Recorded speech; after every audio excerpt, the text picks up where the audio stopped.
Thank you, Mr Deputy Speaker, and it's a pleasure to follow my honourable friend the Member for Stafford, who speaks with such authority on health matters in his constituency.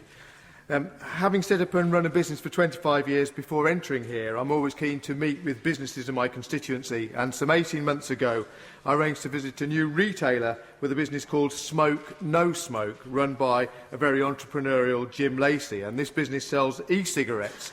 And on my visit I learnt about the product, and though the customers for the product are often people seeking to give up smoking who have come to include a member of my own staff, and it's through his contact and his visit to the shops that I became aware of a potential EU directive which is of particular concern to this sector, and this directive could bring this particular business to an end and affect many people who are trying to stop smoking.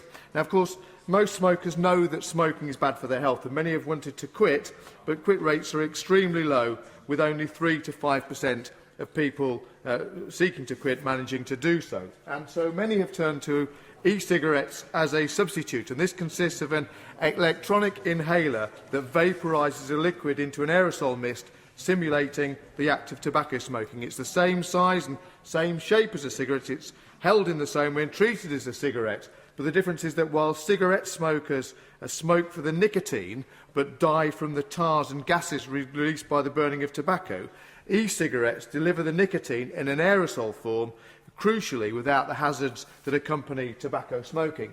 There are, of course, other ways of getting nicotine through patches, gum and lozenges, and nicotine, of course, is not harmless. But Action on Smoking and Health state that there is little real-world evidence of harm from e-cigarettes. There are some trace toxins present, but is at a much lower level than in cigarettes.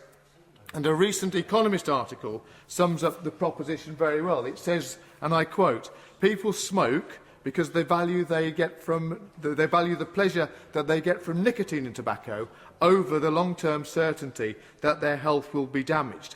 So it seems rational to welcome a device that separates the dangerous part of smoking, by which we mean the tar, carbon monoxide and smoke, from the nicotine, and that is effectively what an e-cigarette does." The article finishes by rhetorically asking who could object. Well, Mr Deputy Speaker, it seems the EU can object, because it's bringing forward a draft tobacco products directive which proposes to regulate non-tobacco nicotine-containing products, including e-cigarettes, by classifying the majority of these products as medicines. And every product with more than 4 milligrams per millilitre of nicotine would have to be classified. Now, e-cigarettes come in a range of concentrations from 0, which is nicotine-free, up to 48 milligrams per millilitre, with the average user using about 18 milligrams per millilitre. And, of course, at a level of 4 milligrams per millilitre, it means that there would be a de facto ban on these products. They're not medicines, it's a recreational nicotine product. But I don't want just members present or the government to take my word about the benefits of this product. Take my constituent, Mr Preston. Mr Preston and his wife started using e-cigarettes 12 months ago. Previously he smoked 30 a day and his wife smoked 20 a day. And they tried all cessation methods available on the market, none of which had worked.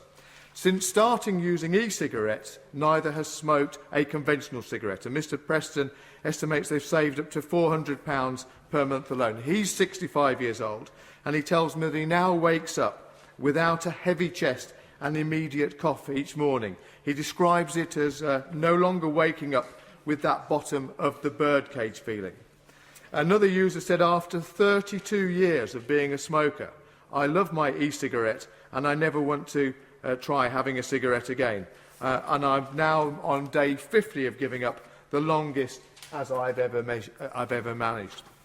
Mr Deputy Speaker, while I'm not standing here proclaiming that e-cigarettes are a positively healthy alternative to conventional smoking, I do believe that the removal of the hazardous tar from cigarettes, while still providing the nicotine that smokers look for, means this product should be studied very closely and should be saved from this forthcoming EU directive.